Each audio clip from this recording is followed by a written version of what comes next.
Hey there, grasshoppers. Throwback to La Casa de Moretti. Okay, like it kind of reminds me of COVID lockdown. We're gonna go ahead and not talk about that. I've got the candle of knowledge. We're ready to go. It's kind of a pink. Let's see it's cruelty free. It's like peony scent, like wafting, like great, puts me in the right frame of mind to teach you guys today about Gettysburg and the end of the war. That's right. We've reached that point. I want to remind you guys that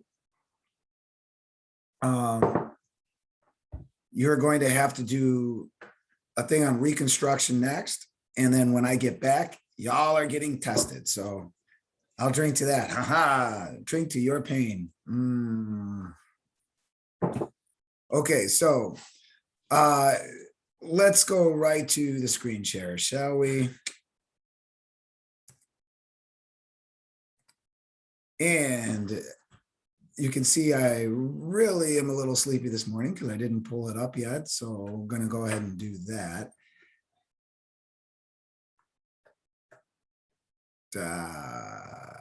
There we are. Gettysburg, Vicksburg, and the end of the war. Okay. So I left off yesterday with you guys telling you that,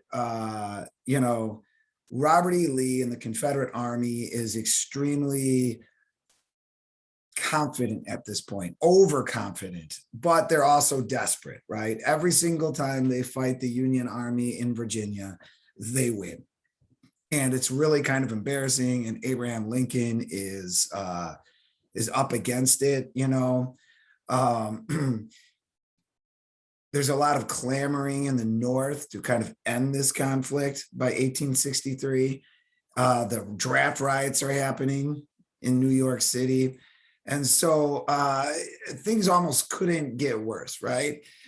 For Robert E. Lee, even though he's been just defeating the Union Army right and left, he's desperate as well. Inflation in the South is 9,000%. Soldiers don't have shoes, they don't have uniforms. Some people are deserting his army. I told you guys before, West Virginia is going to split off from Virginia because they don't want to fight a war about slavery. The Confederates are feeling the heat too, and Robert E. Lee wants to force an end to this. So he's going to invade Pennsylvania, totally contrary to Southern strategy at this point. Again, you remember me telling you Southern strategy is to drag the war out, choose ground of their choosing, make the Union attack them, right? And just wait for people in the North to kind of give up, okay? But it looks like the Southerners just don't have that much time. They're running out of everything, including people, to be honest with you, to throw into the furnace. And that is where the battles of Gettysburg and Vicksburg come in, because these two major engagements, though not the spots where the war ends, they're especially Gettysburg is the turning point, because Lee will lose so much of his army at Gettysburg that it cannot be replaced.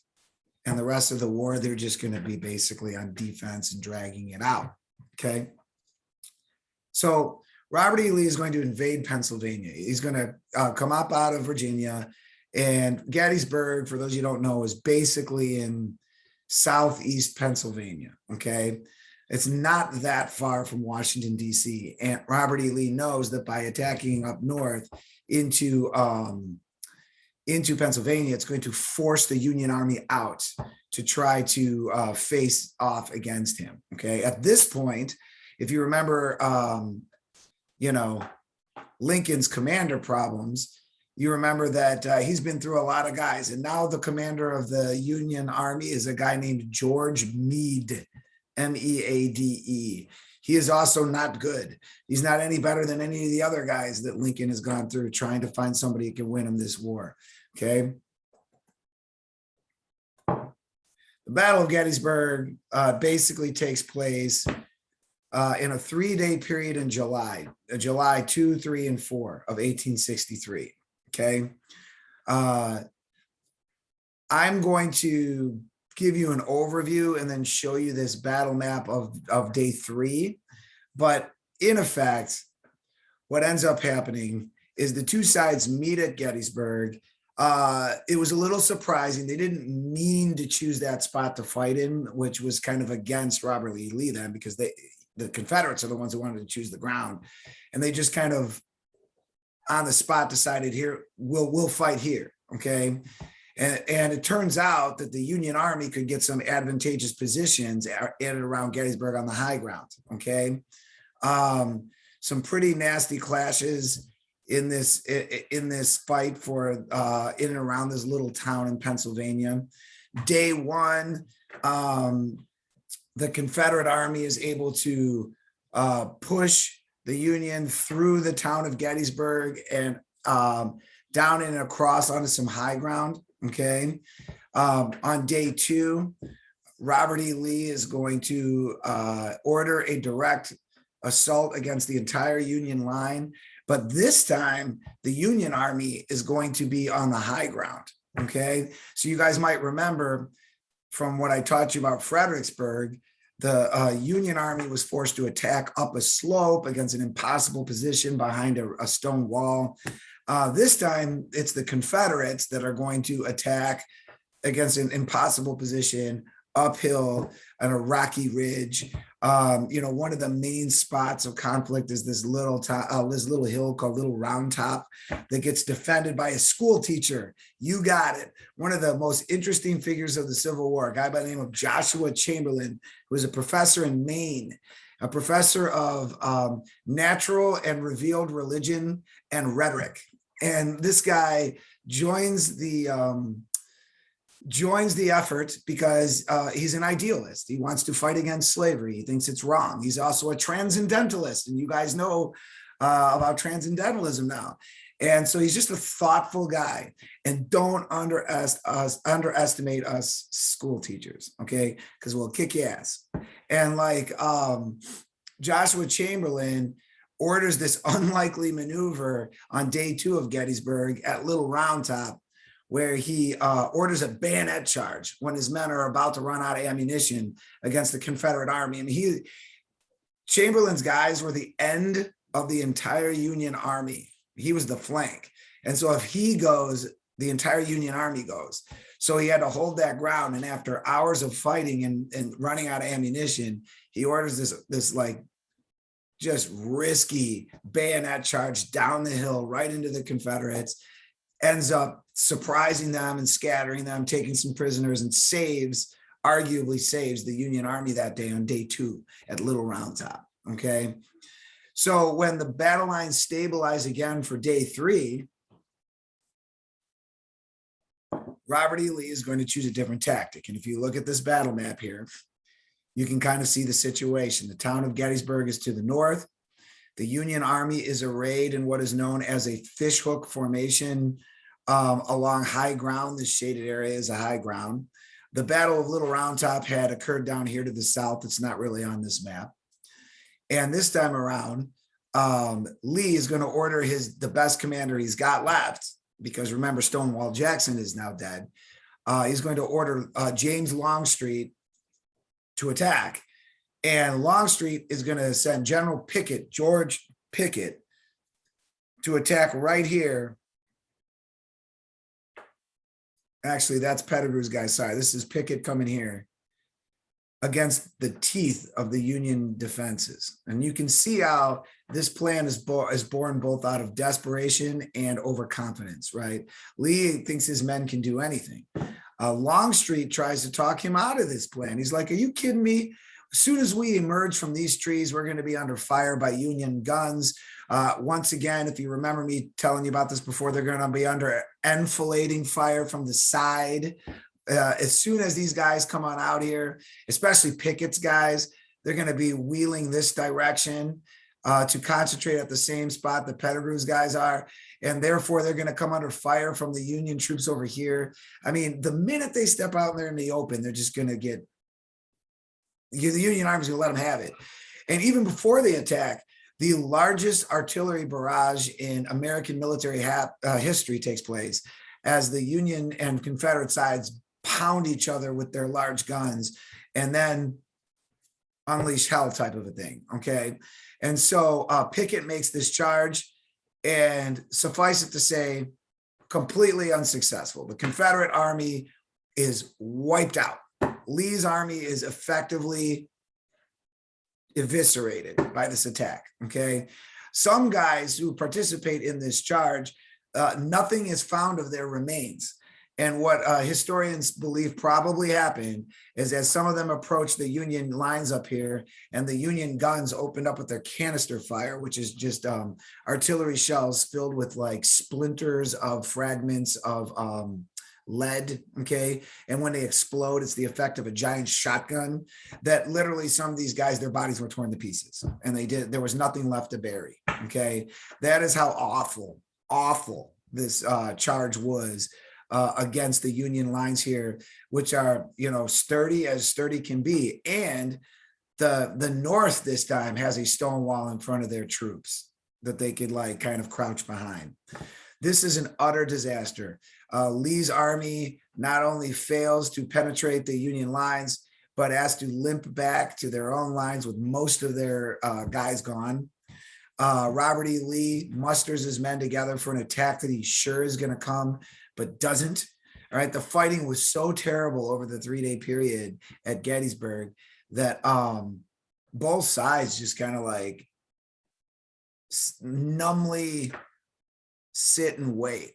Okay. And eventually Lee takes that opportunity to slip out of Pennsylvania and back down into the South. Okay. Gettysburg is a Union victory, and the news of it breaks on the 4th of July. Okay. But Lincoln is out of his mind again because George Meade allowed Lee's army to leave. Like, he didn't finish the job. He didn't follow up this ill-fated attack with a counterattack that would have just done it, perhaps right there. Okay. He did not. He allowed the Confederate army to slip away into the South again. And so once again, Abraham Lincoln is going to be looking for a new commander. It's a victory, but the Confederate army is still alive. Okay. But meanwhile, down in South, along the Mississippi River, at a place called Vicksburg in Mississippi. Okay. And if I blow this up, and I know it's not the greatest battle map, but here's the town of Vicksburg here that the Confederates have put a kind of a wall around. This is the Mississippi River. And if you remember from the Anaconda Plan, part of the deal is to try and control the Mississippi River. And as long as the Confederates have that fort on the Mississippi, they're going to control the river. So General Ulysses Grant, who is kind of back in action again now and starting to gain some fame for himself. He and his right-hand man, William Tecumseh Sherman, are going to try and reduce the city of Vicksburg on the Mississippi River here, okay?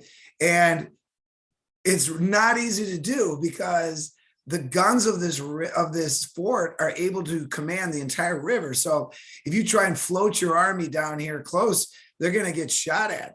So Grant tries a couple of different things. He tries, digging canals to redirect the river so that he could float his men like this direction.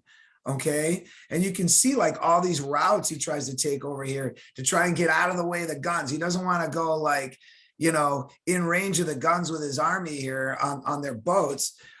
He's trying to stay wide of the guns, but nothing really works. Like the countryside gets flooded. The boats are like in areas that are not meant to be river areas because, dikes have been broken and water is flooding like farmland and forested area. It's really kind of a muddy mess, right? I've read accounts of like the men on the boats here, just kind of tooling around, trying to figure out what to do over here.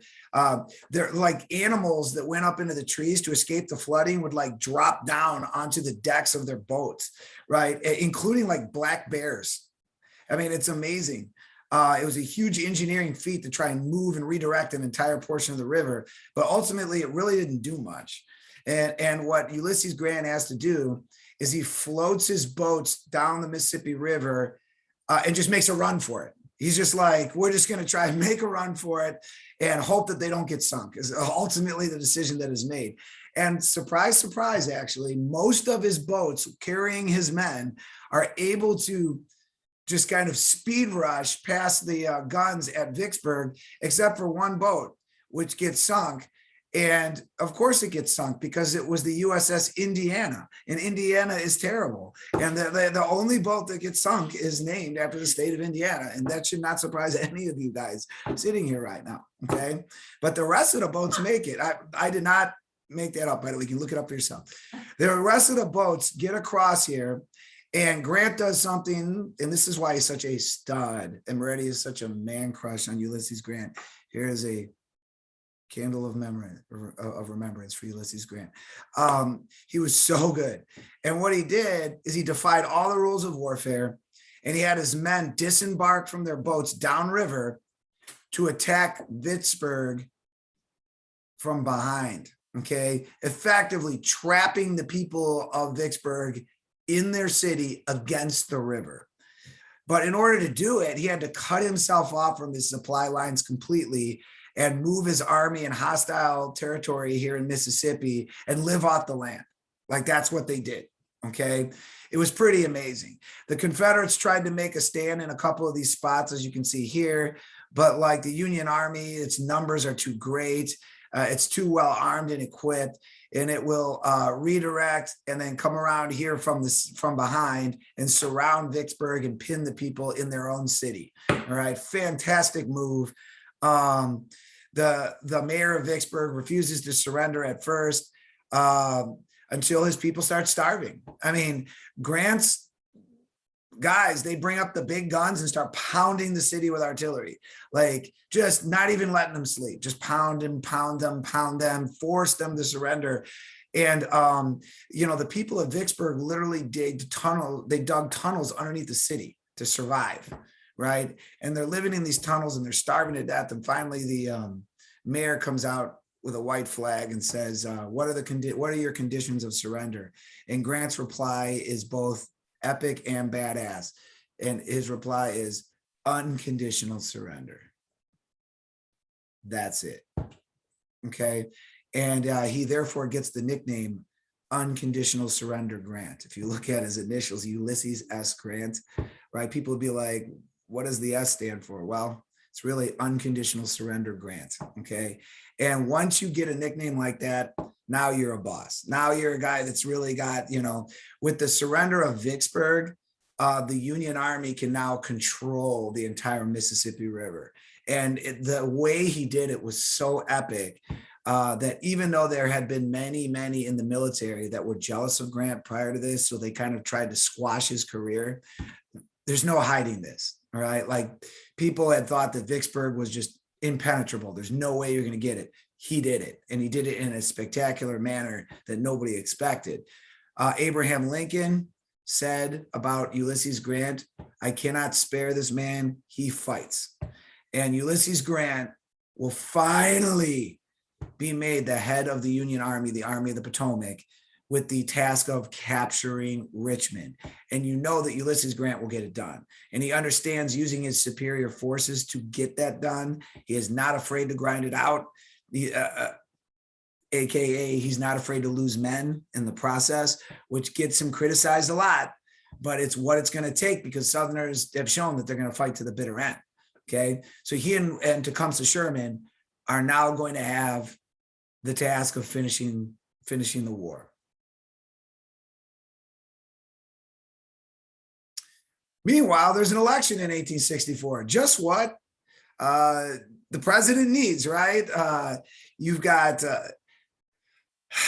Abraham Lincoln up for re-election, but in the North, he's facing oppositions from Copperheads and War Democrats, okay? So Copperheads were people that were against the war, all right? And they were referred to as Copperheads, like the venomous snake that bites you, okay? That's how they were viewed. And the War Democrats are people that had gone, they're Democrats in the North who opposed secession. They had been, you know what I'm saying? So many of them were in favor of a war on secession. Now this is a war on slavery, though. So like some of the war Democrats are no longer supporting the effort. Some of them have joined the Copperheads, which are Northerners who are done with this war and they want to see it end. All right. And basically Copperheads are people that are trying to sabotage the war effort. And if they get elected, right, they will end the war before its completion, right? And so this is what Lincoln is facing. People are tired, you know, I mean, this thing has been going on since 1861, and this election hinges on the whole issue of prosecuting the end of the war, okay? You're gonna see that it's going to be Abraham Lincoln, for your notes, okay? In 1864, it's gonna be Abraham Lincoln versus George McClellan, okay? Abraham Lincoln versus George McClellan. George McClellan is running as a Democrat this time. And you remember, he and Lincoln do not like each other. McClellan is the pathetic commander that, you know, lost the battle on the peninsula, lost, you know, effectively lost Antietam by allowing Lee's guys to get away. You know, he had been fired twice by Abraham Lincoln, and now he thinks he's going to get revenge by running on an anti-war ticket. Like, I will end this war if you make me president of the United States. And you can see where he got his electoral votes here, right? Not a lot of support. Here's the deal.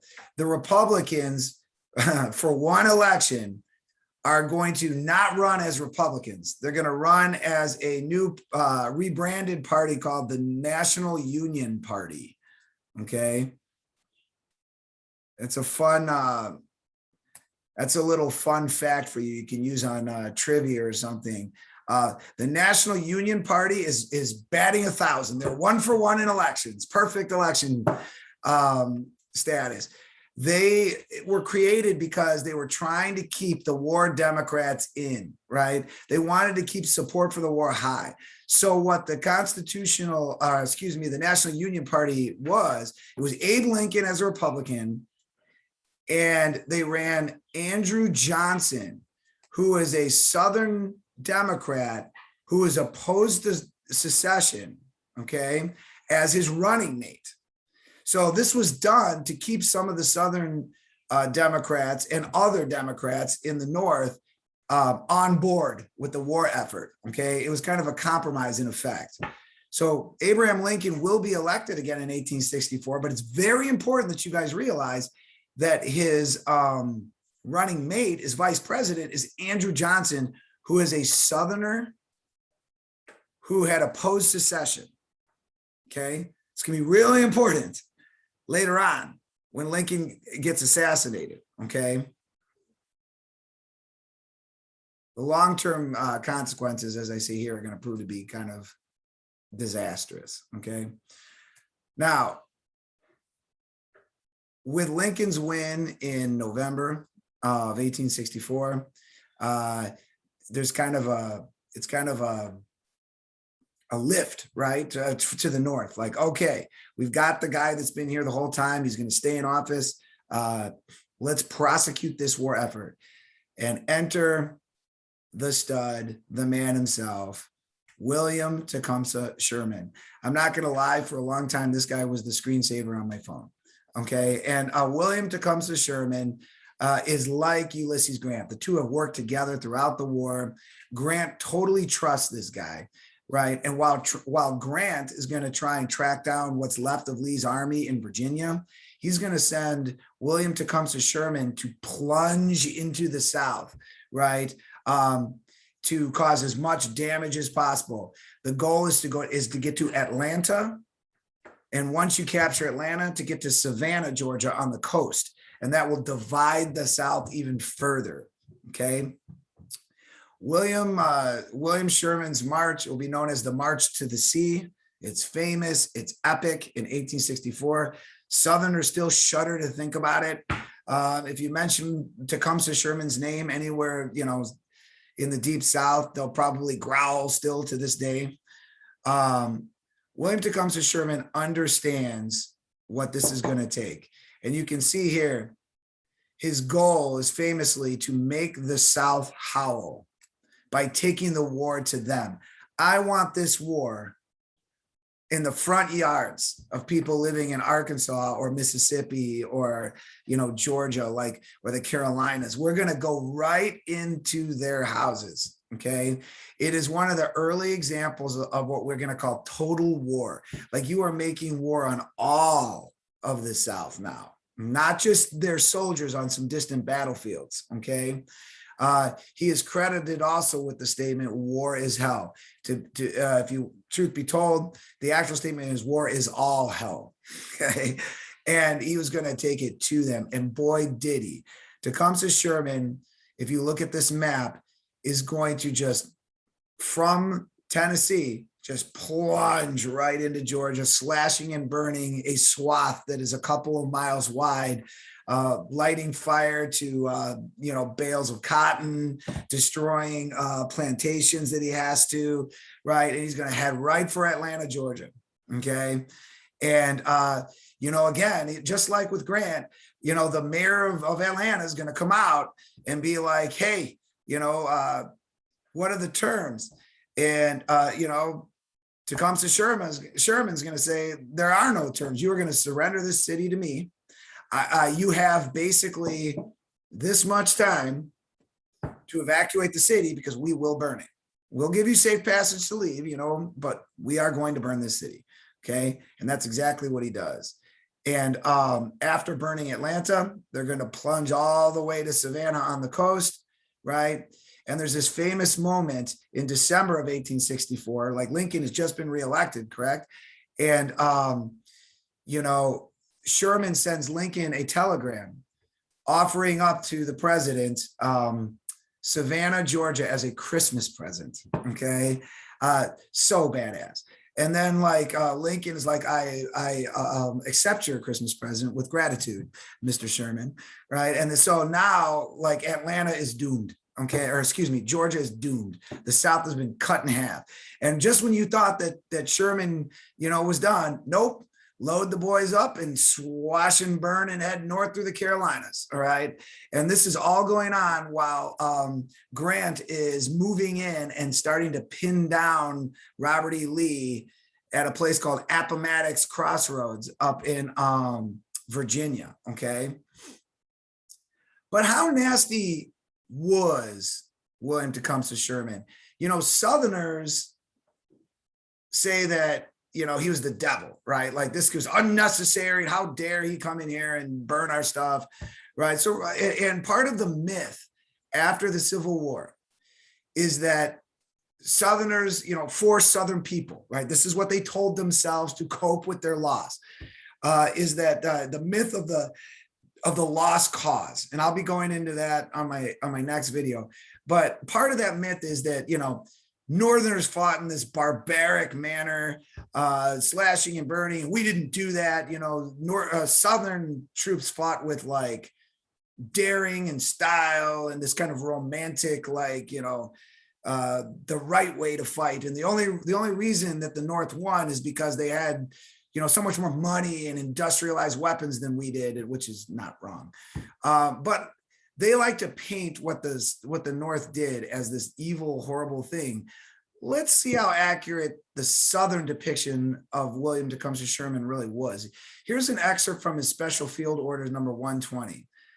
How ruthless was this march on the South, really? Let me give you a second to read this, okay?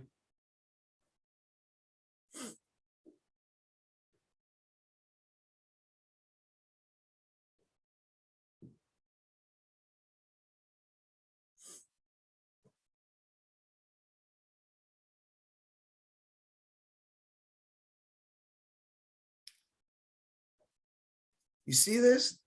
In areas where people are not hostile, don't destroy anything. Do not go into people's neighborhoods or houses, right?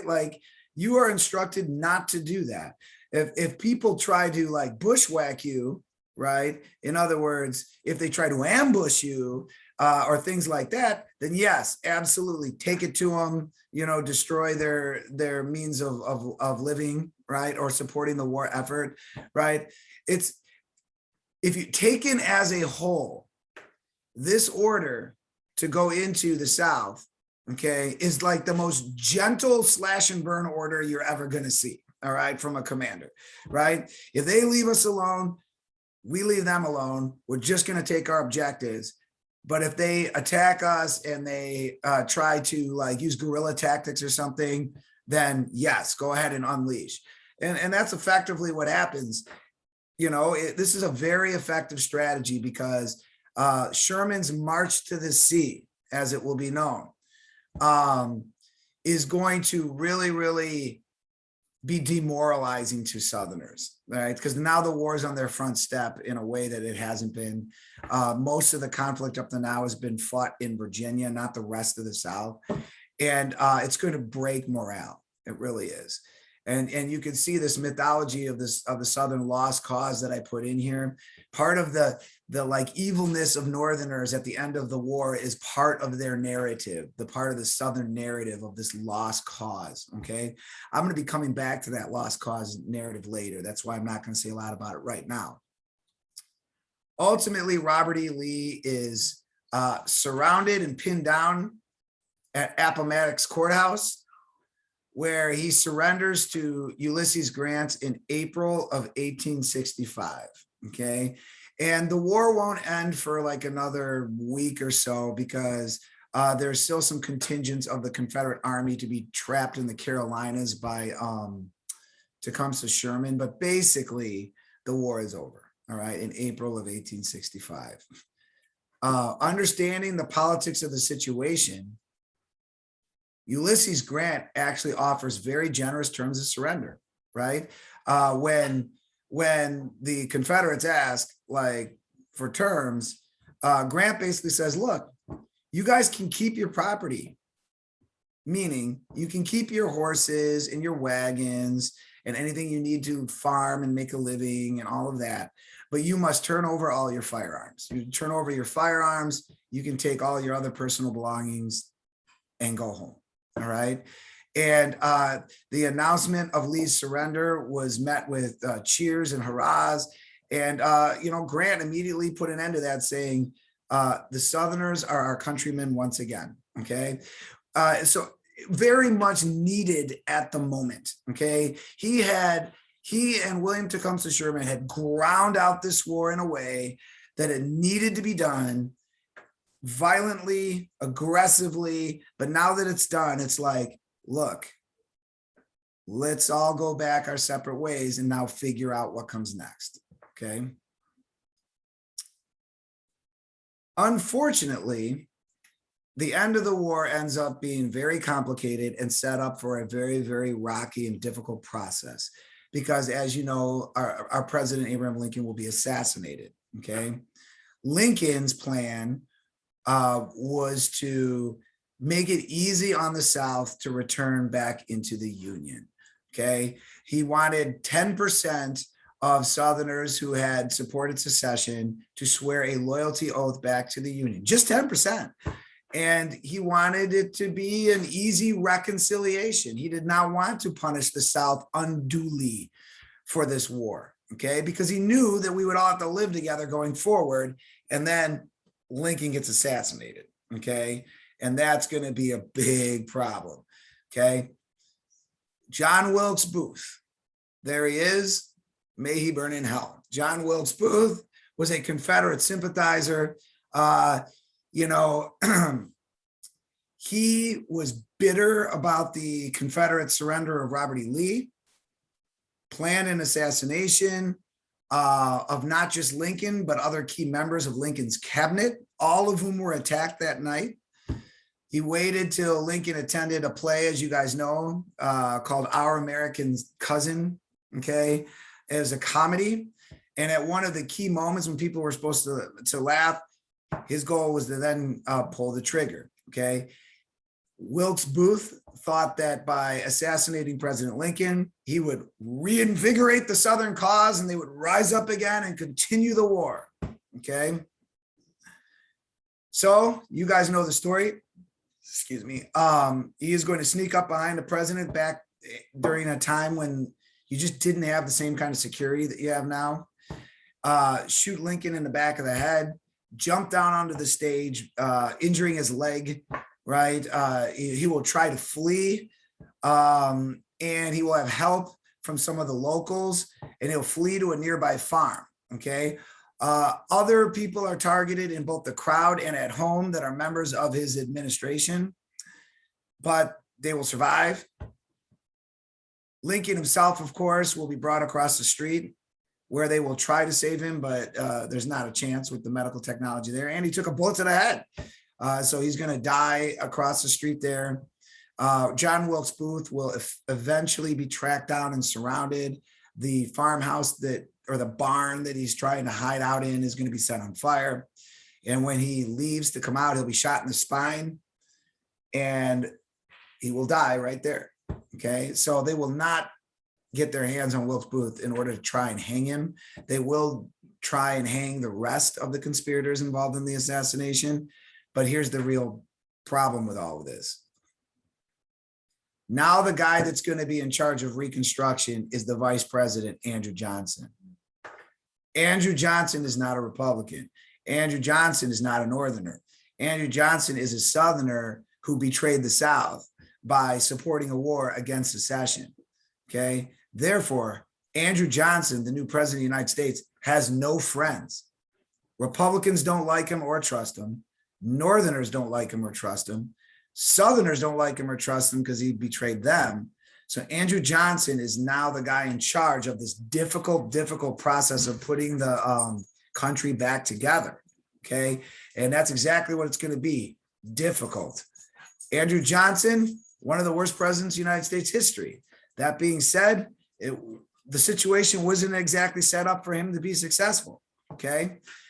As Andrew Johnson's going to try to deal with putting the country back together through Reconstruction, here are some things I want you guys to consider for your zeitgeist, which you're going to be doing in class tomorrow and the next day for that matter. But the next day is just a flex learning day. When you consider your thesis antithesis, consider what does a newly freed Black person need now that the war is over?